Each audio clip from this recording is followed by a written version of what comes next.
하나님 말씀 보겠습니다. 자, 오늘 말씀은 사도행전 17장 16절에서 34절입니다.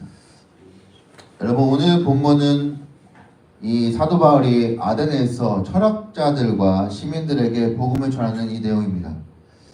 당시 이 아덴은 이 철학과 다양한 종교 사상이 풍부한 도시였습니다. 그로 인해서 이 지적 토론과 또한 활발했던 그 곳이었어요. 이 사도 바울은 이 지식이 가득한 이곳에서 이 자신이 믿는 예수님에 대해 설명하면서 그들에게 이 복음에 대해 지금 전하고 있습니다.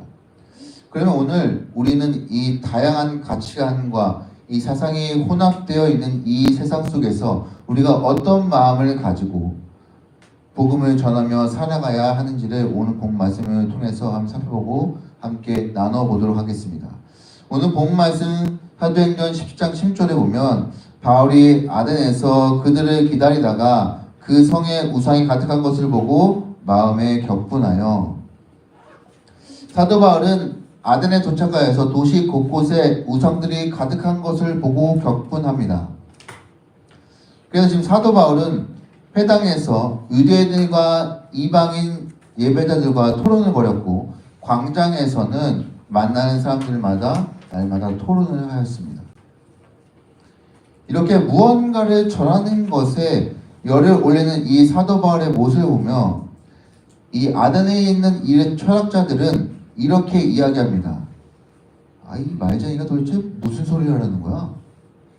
이 외국 신들을 선전하는 사람인가? 여러분, 왜 이 지금 철학자들이 사도 바울을 두고 이렇게 이야기했을까요? 왜냐하면 이 사도 바울이 예수님을 전하고 예수님의 이 부활을 전했기 때문입니다. 사실 이 사람이 이거에 대해서 잘 몰랐어요. 그렇게 예수님의 그리고 복음을 전하다가 사도 바울은 에피크로스 학파와 스토아파 철학자들에게 붙들려서 아레오가고 법정에 서게 됩니다. 그걸 가게 돼요. 그리고 거기서 오히려 이 아덴 사람들에게 예수님에 대해 공개적으로 더욱 상세하게 알려주게 됩니다. 이 아레오바고에 서서 그리고 서게 된 이 사도 바울은 아덴 사람들이 알지 못하는 이 복음을 전하게 되죠. 먼저 이 사도 바울은 하나님이 어떤 분이신지를 고백합니다. 사도행전 10장 24절에 보면 우주와 그 가운데에 있는 만물을 지으신 하나님께서는 천지의 주제시니 손으로 지으신 전에 계시지 아니하시고, 사도 바울은 하나님의 만물의 창조주이시며 인간이 만든 신이나 형상, 즉 건물에 있지 않음을 말합니다. 또한 하나님께서는 모든 인류를 한 혈통으로 만드시고 온 땅 위에 살게 하신 것, 그러니까 결국에 하나님께서 사람을 위해 그리고 우리를 위해 이렇게 하신 것은 하나님을 찾고 하나님을 만나게 하시기 위한 것임을 사도 바울은 전합니다. 이렇게 하나님의 은혜와 사랑으로 우리는 하나님의 자녀가 되었고 하나님의 말미암아 하나님 안에서 살고 움직이는 존재가 되었음을 사도 바울은 이야기해주고 있습니다. 여러분, 여기 말씀에 아덴 사람들뿐만 아니라 우리도 한번 생각해봐야 합니다. 우리에게 우리의 창조주, 어디에나 계시는 분, 인류의 모든 족속을 한 혈통으로 만드셔서 땅 위에 살아계신 하나님, 그 하나님이 우리 곁에 계십니다. 그런데 우리가 어느 순간에 살다가 보니까 어느 순간에 그 하나님을 잃어버리고 우상을 만들어서 섬기며 그렇게 살아가고 있지 않은지 한번 우리가 돌아볼 필요가 있습니다. 그리고 그렇게 우상을 만들어 살아가면 안 될 것입니다. 사도 바울은 하나님을 알지 못했던 시대에는 그럴 수 있지만 지금은 안 된다고 말하고 있어요. 만약 직접 신을 만들고 하나님이 아닌 다른 우상을 섬기고 그것이 하나님이라고 생각한다면 회개해야 한다고 사도 바울은 아덴 사람들에게, 그리고 지금 이 시대 살아가는 우리들에게 강력하게 말해주고 있습니다. 사랑하는 성도 여러분, 우리에게는 우리의 창조주, 어디에나 계시는 분, 그리고 우리 곁에서 항상 우리를 도와주시고 이끌어주시는 하나님의 계심을 우리가 믿고 나아가는 성도님 되시기를 간절히 바랍니다. 그렇다면 이렇게 지금 수많은 가치관이 혼합되고 되어 있는 아덴과 비슷한 이 시대에 살아가는 우리는 이 복음을 전하기 위해 어떤 태도를 가져야 할까? 오늘 이 말씀을 중점적으로 한번 보도록 하겠습니다. 자, 첫 번째는 이 확고한 믿음과 당당함이 있어야 합니다. 오늘 본 말씀에서 이 사도 바울은 회당과 시장 등등 곳곳에서 이 유대인들과 아덴의 수많은 철학자들과 토론을 합니다. 시간과 장소와 대상을 가리지 않고 예수와 예수의 부활을 전하고 있습니다. 물론 이 모든 사람들이 복음을 순순히 받아들이지는 않습니다. 철학자의 도시에 사는 이들답게 사도 바울이 전하고자 하는 내용에 대해 이 지적인 호기심으로 접근하기는 하나, 그들은 복음에 대해서 이상한 것이라고 하거나 단지 이것이 새로운 가르침이구나 라고 하는 것, 그 이상으로는 반응하지 않습니다. 이 아덴 사람 그리고 철학자 이 사람들에게는 복음이 무엇을 말하고 있는가 보다는 그냥 자신들에게 가장 새로운 지식을 말하고 있는 것 자체가 의미 있는 일이기 때문입니다.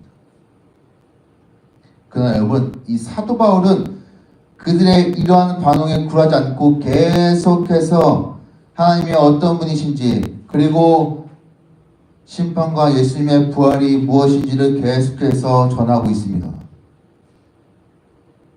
여러분, 우리가 주변에 있는 사람들에게 예수님을 전할 때 가장 중요한 것이 무엇이라고 생각하십니까?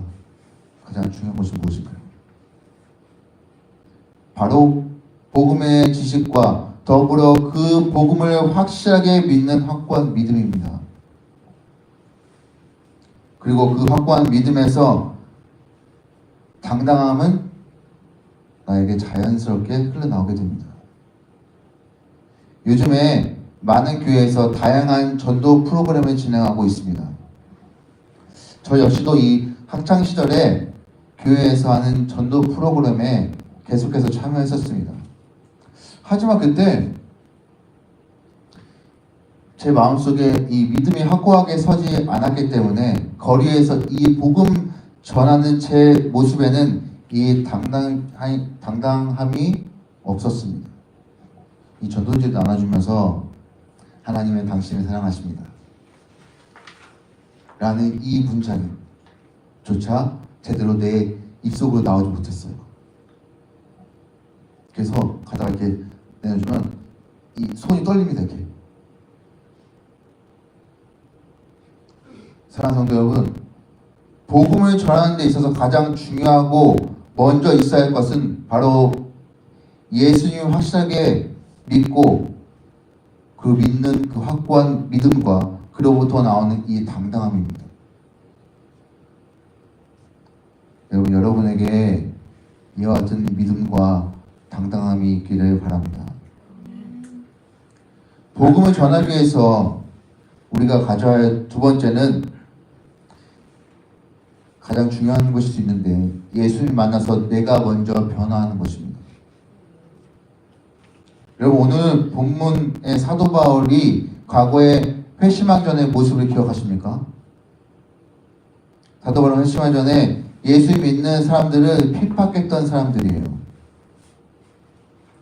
사도행전 9장 3절에서 5절을 보게 되면 사도 바울이 사울이 박해할 때 예수님이 찾아오셔서 말씀하십니다.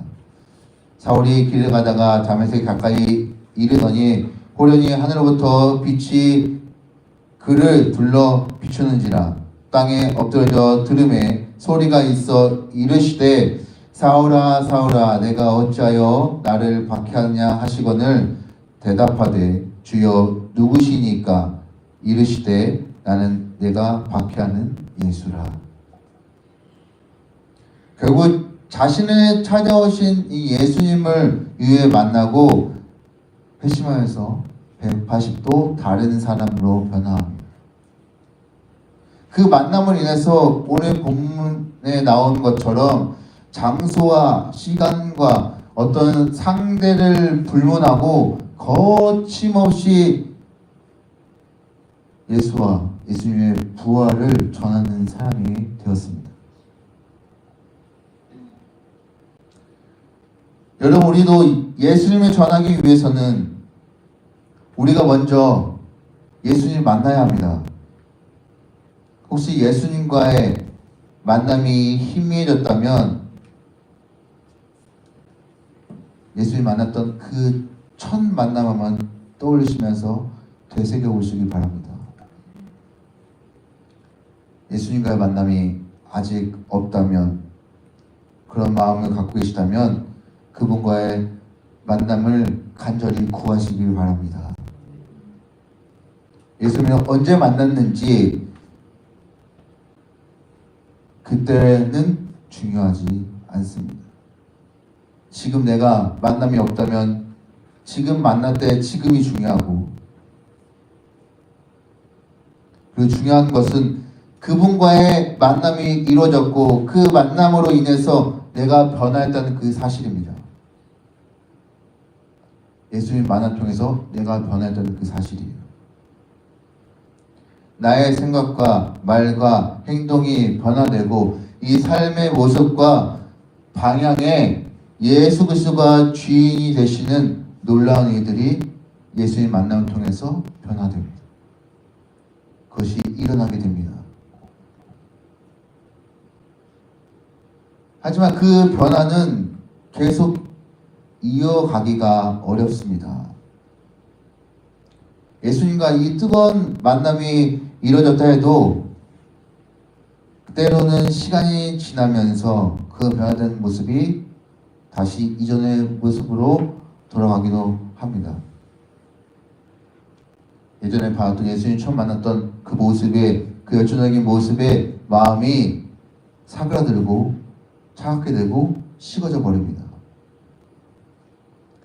사도 바울 역시도 끊임없이 아마 스스로 돌아보고 믿음을 점검하고 그 변화된 모습이 계속되도록 애를 쓰고 그 애쓰는 모습이 그 인생의 곳곳에서 보여지고 있습니다. 우리도 마찬가지입니다. 생명을 살리는 복음을 전하기 위해서 그 복음으로 인해 변화된 내 삶이 다시 이전으로 돌아가게 하지 않기 위해서 내가 하나님 앞에 계속해서 머물고 늘 깨어서 주님 앞에 있어야 할 것입니다.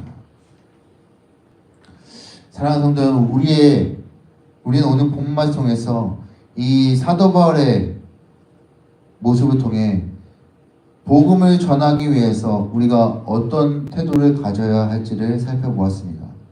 먼저는 우리 마음 가운데 있는 확고한 믿음과 당당함, 그리고 예수를 만나 내가 먼저 변화해야 한다는 사실입니다. 우리가 이러한 태도를 가져야 믿지 않는 사람들에게 복음을 전할 수 있습니다.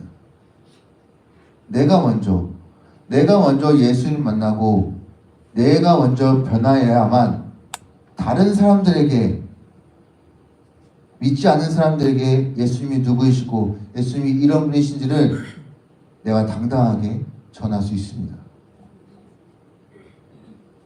사도 바울이 복음을 전할 때 아덴 사람들 중에 어떤 이들은 그것을 복음으로 받아들여 구원받은 것처럼 우리가 복음을 전할 때 누군가는 우리가 예수님을 전할 때 우리의 말을 듣고 우리의 복음을 듣고 구원에 이르는 놀라운 역사가 일어나게 될 것입니다. 여러분, 우리 항상 복음을 전합시다라고 이야기할 때 우리 마음 가운데 부담이 있습니다. 어려움이 있어요. 그것은 우리 마음 가운데 예수님이 누구이신지, 예수님이 어떤 분이시고